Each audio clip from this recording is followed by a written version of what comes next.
Selamat siang adik-adik. Ya. Baik, sebelumnya Om Swastiastu. Om Swastiastu. Sebelum kita memulai layanan hari ini, alangkah baiknya kita berdoa terlebih dahulu. Berdoa dimulai. Berdoa selesai. Baik, terima kasih adik-adik karena sudah mau menyempatkan waktu untuk melakukan layanan bimbingan kelompok. Untuk selanjutnya, di sini kakak akan menyampaikan terkait self-efficacy akademik. Self-efficacy akademik kalian sudah tahu kan? Sudah kan? Nah, dari pengertian tersebut, apa yang kalian tahu mengenai ciri-ciri dari self-efficacy akademik? Entah itu dari tingginya self-efficacy akademik atau menurunnya. Ada yang tahu?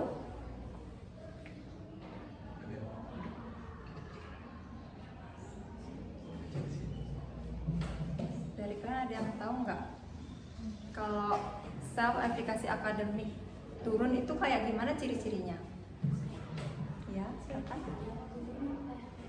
Boleh kalau mau menyebutkan tingginya self-efficacy akademik boleh, apa aja ciri-cirinya atau turunnya juga boleh.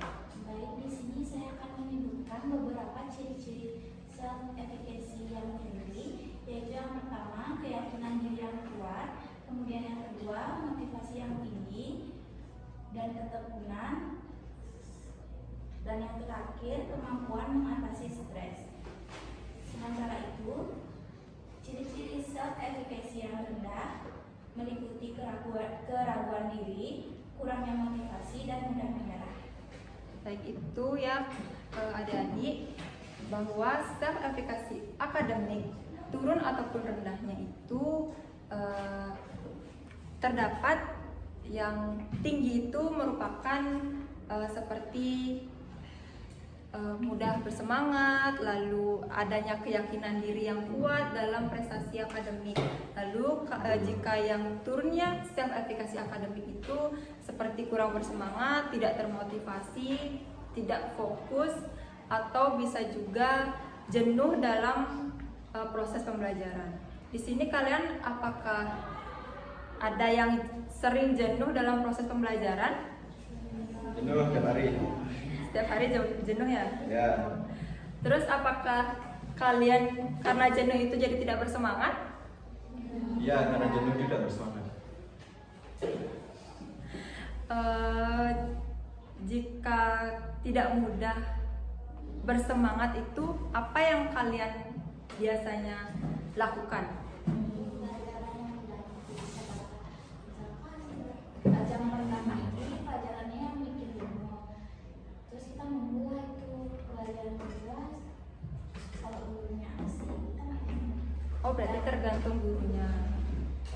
Tergantung dari guru. Cara pemberian materinya. Oh, gitu. Berarti dari tergantung guru dan juga materi yang dibawakan oleh gurunya ya. Berarti untuk kan tergantung jenuh, tergantung materi. Itu kira-kira materi apa yang kalian yang dirasa itu sulit atau jadi jenuh? Yang bunyi seperti misalnya kayak kita kan di kepala tapi kayak belajar anatomi. Anatomi itu kan banyak, bisa kita harus menghafal syaraf, istilah tulang, jadi itu kan banyak jadi Itu yang bikin jenuh ya. Kalau menurut kalian apa strategi kalian untuk mengatasi hal tersebut, untuk mengatasi kejenuhan kalian itu bagaimana cara menyusun strateginya itu seperti apa? biasanya dari guru kita kalau yang ngajar kita tetap dikasih speaking. Oh, jadi pakai SPK-nya. Selain itu ada lagi? Nanti waktu di sesi tanya jawab itu sambil yang nggak baku-baku banget bisa ditanya juga ke gurunya, jadi kan mengalir gitu. Iya. Oh, baik, itu strategi atau cara untuk mengatasi kejenuhan dalam proses pembelajaran. Dari kakak juga ada saran buat kalian, bisa juga dengan mengubah gaya belajar kalian seperti contohnya tidak hanya dalam metode ceramah aja atau baca buku atau baca-baca buku aja. Sekarang kan zamannya teknologi, kalian juga bisa mencari-cari referensi ataupun dengan mind map itu bisa juga kalian lakukan, ataupun bisa juga dengan mencari animasi-animasi seperti itu biar tidak bosan atau jenuh dalam proses pembelajaran. Itu dari kakak ya. Lalu untuk yang lain bagaimana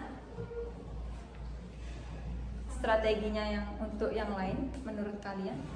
Menurut saya untuk strateginya, Ya. biasanya di kelas itu kalau gurunya tegang, kita tegang. Saya lebih mending menciptakan suasana yang lebih enjoy, Ya. ya, menciptakan suasana yang lebih ramah. Guru Oh, biar senang, nggak kita juga tegang. senang. Ya, Oh. karena tegang itu juga membuat kita jadi jenuh. Oh iya, iya juga sih ya. Berarti mencairkan suasana ya. Ya, Tapi kalau seumpama gurunya itu killer, terus tuh kamu mau mencairkan suasana, itu gimana? Menurut kamu? kayaknya kalau menurut saya sih cuekin aja. Iya, karena nggak Gak ada gunanya juga buat ngobrol sama guru kayak gitu. Kan berarti nggak ada gunanya ya. Kalau dimulai musik juga pasti bakal diusir. Iya gitu dah. Berarti agak susah kalau udah guru killer ya. Tapi kita selama belajar nggak ada sih skill itu, karena dari kalau kita tuh paham nggak belumnya dia. Oh iya.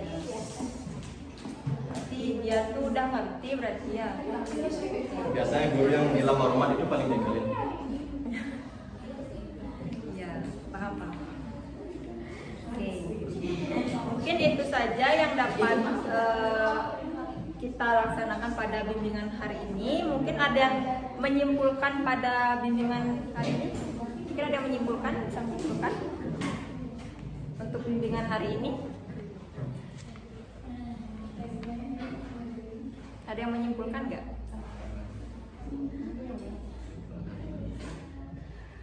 Nggak ada yang bisa menyimpulkan? Oke. Berarti di sini kakak aja yang menyimpulkan ya.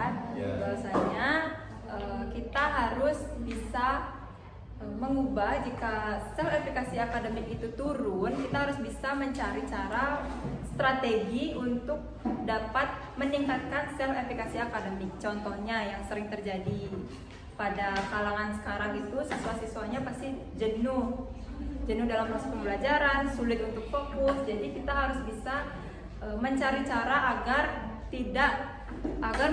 mengulangi perilaku tersebut. Apakah kalian bisa dipahami? Bisa. Bisa. Baik. Mungkin itu saja yang dapat saya sampaikan. Untuk selanjutnya nanti saya akan memberikan sesi konseling kelompok. Nanti akan saya pilih, yaitu terdiri dari 5 orang. Baik, sekian yang dapat saya sampaikan. Karena tadi dibuka dengan doa, sekarang kakak tutup dengan doa. Doa kakak pimpin, berdoa dimulai.